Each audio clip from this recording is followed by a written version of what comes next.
Hello, beautiful friends. We are live here coming at you from my front porch.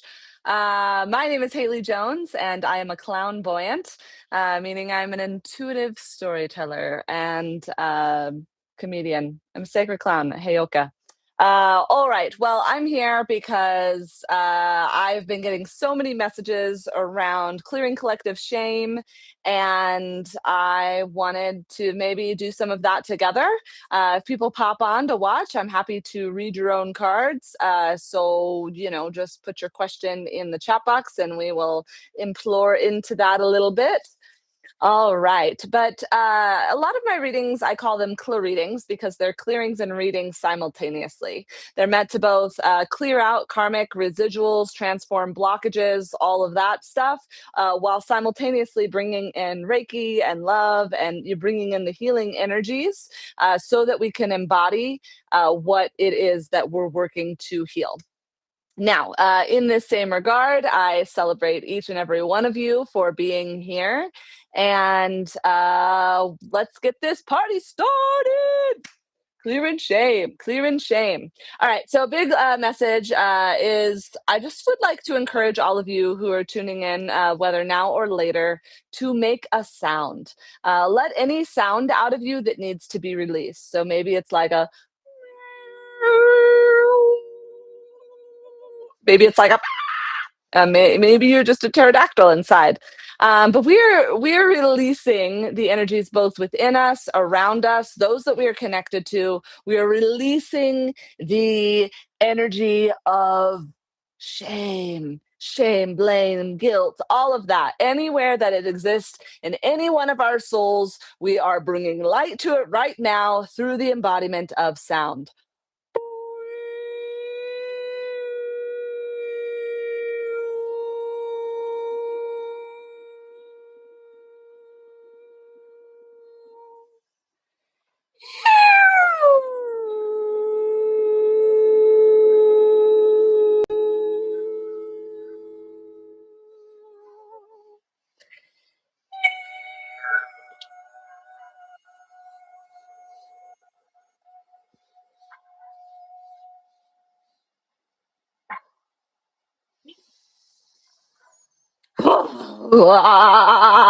Yeah. Now, maybe that seemed ridiculous to you because it is ridiculous. But the way we move energy, it doesn't matter. We set the intention, and sound can break through and allow anything. I mean, there's incredible sound healers with the sound bowls and all of that. But how does it get released from our bodies? Just that way. Now, when you're making those sounds, you can visualize people who you want to help shatter their shame. The prayer is for, as it relates to the highest good and the greater good of all that are connected. Now, you can also visualize the collective. You can visualize the earth. Any energy of shame, we are bringing sound to shatter right now. All right. New round of sound. Let whatever moves through you move through you. There's no judgment here in this space unless you're judging me. It's okay if you are. I'm weird. I went to theater school. I've always been like this. I grew up in the Looney Bin. That was the name of my dad's comedy club. Anyway, okay. Moving shame. See, there's a block there. Anytime we have a restriction that comes up in our voice, it's an indication that something is stuck and really wants to go. All right. So we're going to try a new frequency moving through of that.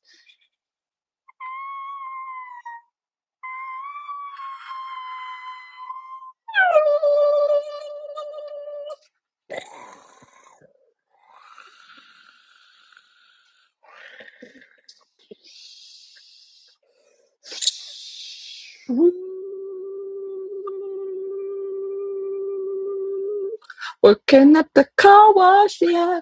It's cool. So as I do this, I get all sorts of images that flood through my mind. Some of it's just like the word association and how my brain works, but it's also this indication of things that are being freed. There's a sticky energy as it relates to this sort of deal. All right, one last round, and this is the last round of weird sound healing that we're going to do. So, those of you just tuning in, we're just making sounds to help shatter the frequency of shame as it relates to anyone in our lives, the collective consciousness as a whole. We're just bringing energy and sound frequency and healing through the act of voice. All right, last round.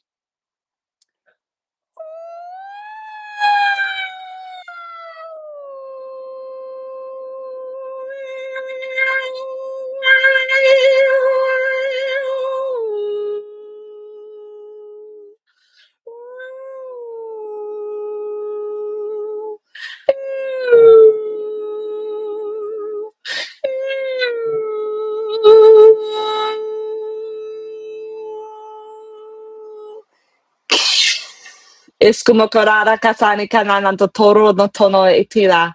Eskoro nata kana kante anamakora makai satada. E porona na na na na na na esoko korona tanante e asakana ta toro soko. E ponontotono. E tanata tata. E sanataka e goroso nantopo. Ra pa. Ra pa. E na na na ka ye na re na ye a he ro me a ye ha ne e koro ha he a ne a e na e a ne a ne ha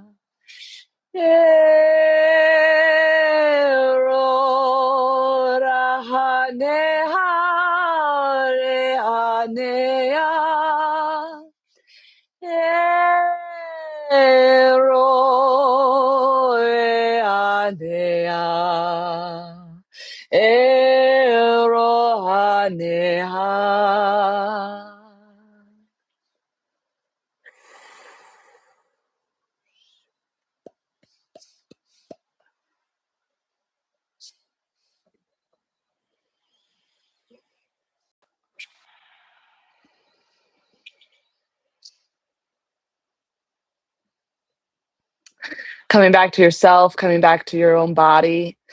Some of the messages that came through in that were it was an ancestral healing and an imbibing of past frequencies, both related to the beloved and the self, and your ancestral lines. So hopefully, we move some weird energy in that way. Energy clearing. I've got my Beyond Reiki master. I've also dived deep into transforming blockages. I've also worked very closely with karmic healers who come from similar lineages. Um, but I find that we sometimes overthink what energy healing is. And, energy healing is the embodiment of the divine with the intention to help bring light to discomfort and yeah, to shatter the imbalances. So, anyway, we did some weird energy clearing just now. You can do it in any way. People ecstatic dance, they move. You can move the energy as well. Yes, absolutely, Michelle. Thanks for popping in. Good to see you again. Let's see. Is there a particular area you would like some insight from as we connect with your guides? What is it that they would yeah, what would you like guidance on? You can also just draw cards and see what comes forward.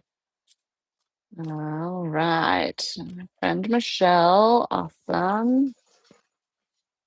All right. Your energy. Okay. Woo. All right. We have some things popping out. So I'm gonna read on what's going down. And my dog is chasing something beneath my feet. Okay, very interesting. All right. So, what we have moving forward, the first thing to pop out is joy. Okay, so these are the medicine cards, and this is the medicine of hibiscus, joy 14, vibration of 5, which is change. Okay, so We have hummingbird here, which is, the embodiment of joy. I just had a little hummingbird come by my porch just a few minutes ago. Okay, so for me, this is we're just coming off this energy of the clearing I just did, and I've really been working on like clearing this energy of shame for the collective. So whether or not that applies to you or applies to somebody you know, what I see within this card and the primary medicine is this card is I feel like it's like this forgiving of anything that came from the past to help you embody into the now. So a lot of times when I don't know if you've ever heard the stories of Jesus or seen paintings, from old paintings of religious figures, but they always have an aura around them, a white aura. They might also have a halo. Now, a lot of that's in what those figures have done, those holy figures, is they've basically cleansed their shadow by embodying all that they are. And so that's really like a strong point of what I hear with this hibiscus joy coming through. It's just like this, it's in this process of really like kind of taking stock of like where you've come from and really moving forward into the person that you are, which is joyful and loving and all of that. So a little bit of a narrative came out in the cards as well, and I'll hold them all up so you can maybe see the full story that's emerging. What I see coming forward here is it begins with this King of Swords. Okay, so this is really like is indicative of mental energies of places that we've been stuck. This could also relate to, masculine figures like bosses or fathers or grandpas. But there's kind of like an iciness around this particular image in the card, right? So as it relates to your current energy, or if this is, we're just like keeping it focused on your own world, this to me like represents parts of your brain that are frozen. Is the easiest way to say it. But really what that means is it's the parts of us that aren't quite conscious, but that are trying to break through. It's the contemplative energy. It's the thought that we keep circling around, but we don't get to anywhere with it. Okay. So this guy's like really in that process. What's cool though is like there is a breakthrough coming forward with it. So it's almost like, is this guy just watching this deer? The deer is the same, the white heart is the same as the fool card in traditional tarot. So what I see here, it's just like and it's almost like the deer is smiling, right? So if this guy is watching the deer, and this is part of his process of his moving, it's like, what is it about, the being wild that allows you to break free and have a new beginning? So to me, this would be an invitation from your guides as to wherever you're feeling stuck or like kind of looping, free yourself by running around in nature, like, kind of being in your wild self. Okay, so you say you usually have fatigue, but the last couple days you've had trouble sleeping, and I'm wondering, am I stressed? Happier? Did I clear the blockage?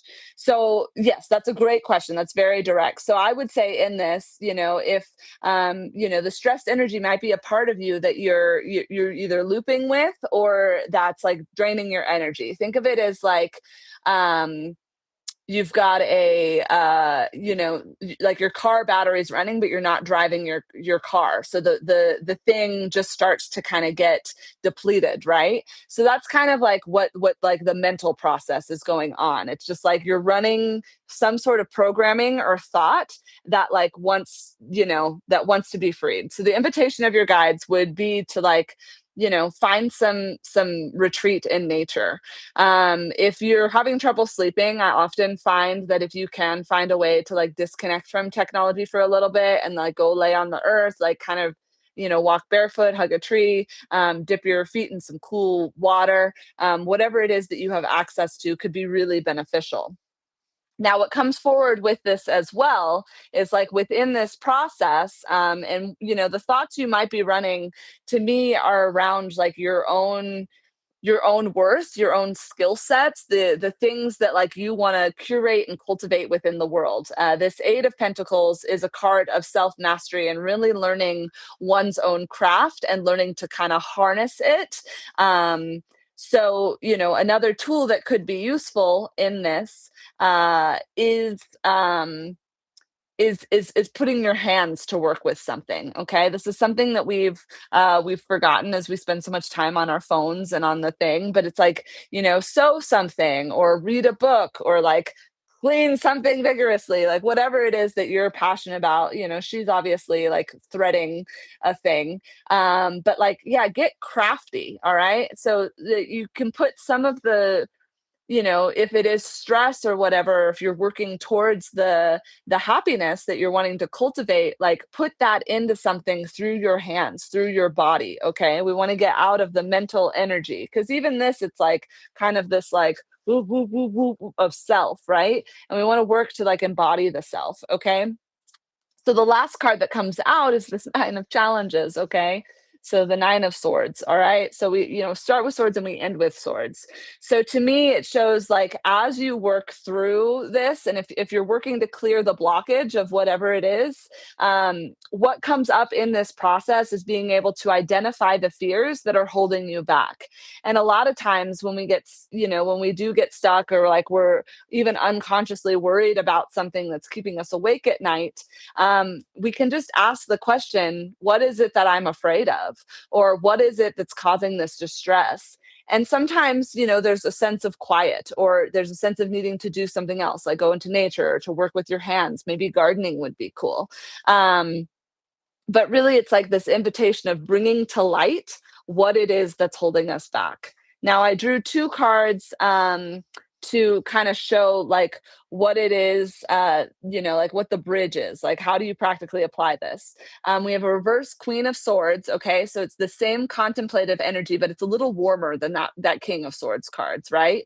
And when I look at it, she's looking back over the past still. So to me, this indicates it's like it's something from your past, or it's a fear that you have actively engaged, but you don't realize it's a fear. There might be a part of your brain that's like tricking you to not like realize that the excuse you keep making is actually what is keeping you from, walking the path that brings you forward. But what's lovely is the message that came out with it is the Queen of Wands. Okay. And what we really want with this Queen of Wands energy, it's similar to the joy of the hibiscus, but it's the embodiment of it. It's like, okay, I know my fears, I know my current limitations, and what I'm asking for and what I'm working for is to embody my total radiance. And you are absolutely radiant, Michelle. So, yeah, like go through this process. You've got some tactile steps that you can work with here. Um, being in nature, working with your hands, whatever that is, because that's going to release whatever it is that's kind of bogging you down. That process again might relate to the past. It might past fears, that sort of things coming up.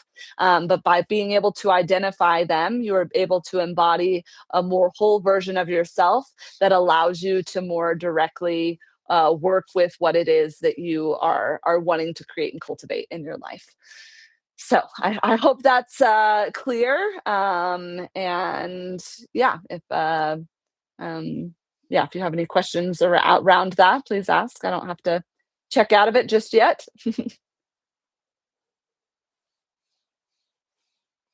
I thank you for asking your questions. It's nice to get support when we're in sticky spots.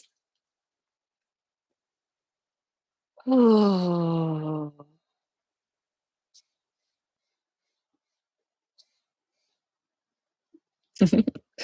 I'm just sending a little energy to that process for you, to release any limitations that keep you from being your most embodied self. Like what a prayer. And to tie it back into the theme that I've been working with earlier, it's this idea of yeah, it's like the ways that we have shame and we don't even realize it. I've recently been talking with people of they were like I start to kind of spiral with myself being like, well, I don't know if I can really do that, and they're like, Haley, you have gifts to offer. Like, you just embrace the gifts that you have. Don't worry about what you don't have. We'll find people that help with those things, but you bring so much to the room. All right, so I'm seeing you said, I've been told that I have some fear and I need to clear. And I think that's what will happen when my Kundalini activates. I'm not sure, but it could be something else. Well, again, to go back to the Kundalini energy, I still I still bring hesitation to working directly with that. But because Kundalini, it will activate a lot of your fears oftentimes, and those will come into being. So, like, for me anyway, and I guess everybody's process could be different. When my Kundalini activation happened, it was just like everything ended all at once. And I may have shared this the other day, but like, I got kicked out of my spiritual community. I got kicked out. I lost my job. And there was a third, because it always happens in threes. But it was just like, my worst fear is not being accepted. It's not being loved, it's not having community, and all of it happened simultaneously. And I felt it sent me into a place. Oh, and this is why I'm being guided to share this. Okay. So when that process happened for me, through my own awareness, and I got sent into basically having nothing to connect with other than myself and the earth around me. And during that time, I got really into gardening, and planting seeds, and really being present with the earth and putting my energy that to which I could see grow. So I would, again, and that's a lot of the invitation of these cards too, is getting with the earth, getting working with your hand, even doing yard work. Like, if you don't have a yard, go find somebody who does. We all always could use help. But yeah, I would use that as an invitation, because the fears will come up. Now, you don't have to go through the Kundalini process is really intense. Like, it's not for the faint of the heart. I mean, people can face their fears and like walk around the outside of a volcano, or you can jump inside the volcano and try to stay alive. That's the difference of like Kundalini awakening versus like not. Um, so that's what has been scaring me a bit, and all the things that could happen, but you still want to activate it. Well, if that's what you're feeling called to do, go for it. Keep listening to that guidance. It's just, yeah, we want to be, I think sometimes we have to be aware of working with energies that we're not familiar with. There's always, and I would if you don't have a guide in that process, maybe like seek that out, or I don't know what research you've done or whatever, but or just really sit with your own thing of like, um, being in your own awareness around that activation, because it could happen all simultaneously and be really quick and furious like lightning. It could happen at a slower rate as well. Mine happened very quick, which was why it was intense, because I had work to do and I needed to get that done. I also didn't understand Kundalini at the time. Didn't know anything about it. Then was guided to it. So the fact that you're going in with some knowledge is important. But yeah, like, I think that pause too is also what's showing up in the cards. Like, this thing that you're thinking about, like, if you can identify the fear of being afraid of what could happen through this process, it would be good to kind of sit with what those fears, like, if everything in your life like went wrong, what would that look like, and how would you navigate it? Instead of writing, you can write the story in all the ways that you work. You can write the worst case scenario, you can write the best case scenario. But sometimes, like, we using the process of your imagination when fear gets activated is a really good way to then alchemize the fear. um, you've been doing a lot of healing meditations for the last 2 years so that it wouldn't be so wild. Well, you can't control it. Again, the Kundalini energy, like, even like all of the energy healers that I've worked with, I've worked with Jill and Rami, who do transforming blockages. I've done a lot of Reiki work. No one, even Steve Nobel, who has some really great meditations on YouTube.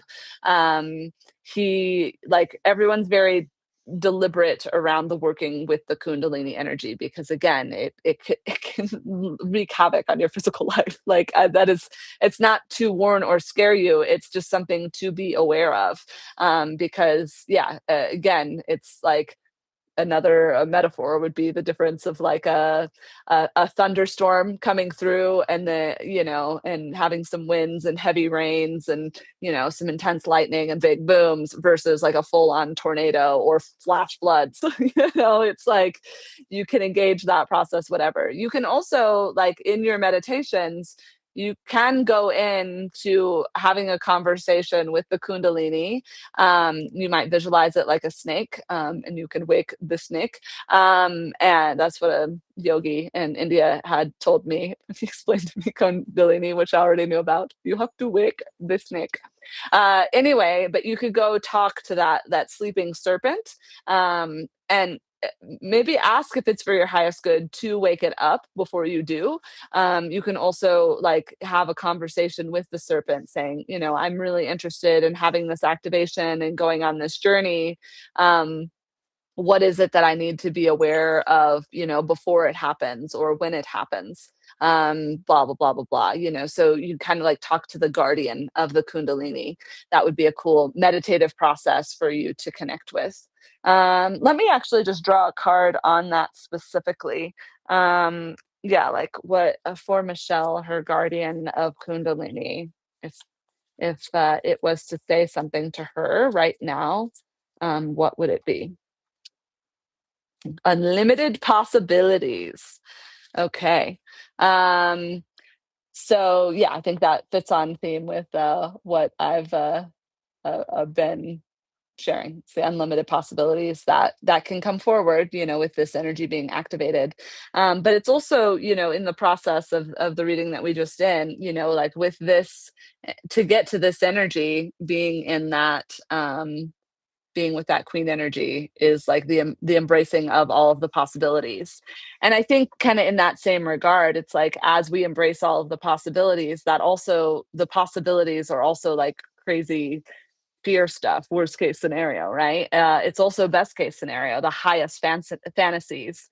And being able to dance on that full spectrum can be super positive too. I would say that this queen card does have some like kundalini type activation in it. But it also, even though it's a queen of wands, I feel like a very rooted thing, and that's why we have a tree here too. It's about staying rooted, and not, it's embracing the higher energies, it's embracing like the more earthed energies, and then embodying everything in between. Oh, I love that you do talk with the snake. Does it have a name? Cool. Well, Michelle, how does that feel? Is there anything else you need to look at or tackle, or that felt unclear?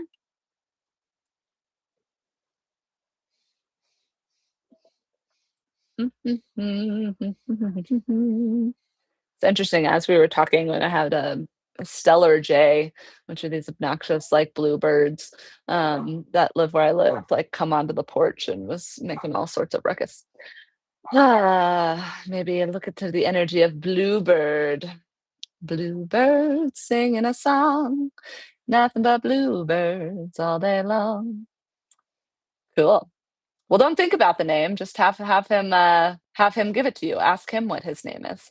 That's a lot of times, and then, again, a good way to merge the process of the inner world to the outer world, especially when we're working with our guides, is to ask for a confirmation. So go into a meditation, meet with your snake, and then ask the snake what its name is.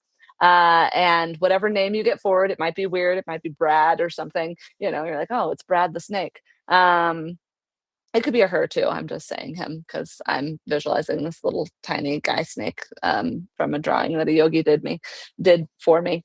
Um, anyway, so yeah, just have that conversation and get whatever that name is. Maybe it's Jennifer. Maybe it's Uskananya or what something. I don't know. It could be in another language. But you can ask, say, hey, can you give me an external confirmation of that? of that name. And it's so cool because usually like the way the universal will bring it to you is really unique. So like when I first started working with guides, and I don't really work that deliberately anyway, because I don't it, that's I just like receive in a different way. But when I first started working with meditation energies and that sort of thing, and I went into meditation to get my guides, I learned that my guide's name was Alondo. And I was like, I've never even heard that name. Okay, Alondo. And the next day I was walking down the street and this homeless man came up to me and he said, it's you. And I'm like, y- y- yeah, I'm me. And he's like, no, no, no, it's you know me. And I go, I don't know you. Like, and he's like, no, you know me. And then like just straight face, he goes, it's me, Alando. And I got chills down my spine. Like it was the craziest thing. Like, is this actually happening? So there I am, like, and that was just my confirmation, was this homeless man telling me the name of my guide. Um, and yeah, and then what was interesting is every other time, like, I'd be processing something and kind of be stuck or like kind of in a loop with it, I'd end up running into that same homeless man and he would come up to me like with a divine message. Usually he was like completely drunk, but like a lot of times those people like if they're right enough in their heart, they can channel the light just as much as they can channel the dark. Yeah, he just kept bringing through my guide, and he came up to me once and he was like, he put his hand on my shoulder and he was just like, I know that in my heart he does love you. I was like, whoa. And that was the support I needed at that time. So anyway, have fun with it, like make it a game. Our inner worlds, our outer worlds are just reflections of our inner worlds, and the more we can start to align those, the more we're embodying that divine human, and can be more grounded within our path of exploring the different forms of divination and energies to work with. So yeah, have fun and let me know how it goes for you. Send me an email or whatever, or pop back on. Cool. All right. Well, unless there's anything else, I think I'm going to sign off for today, but I really appreciate you popping on. It was nice to interact with you, my AA89, just, speaking my birthday, friend. And yeah, cool. Well, have a blessed day and happy full moon, which happens on Monday. So I always find that the energies really ramp up around that time. So many blessings to you, dear friend. And yeah, for anybody else who's tuned in, feel free to like, subscribe, or hit me up for individual personal session. That would be super fun. All right. Many blessings. Aho.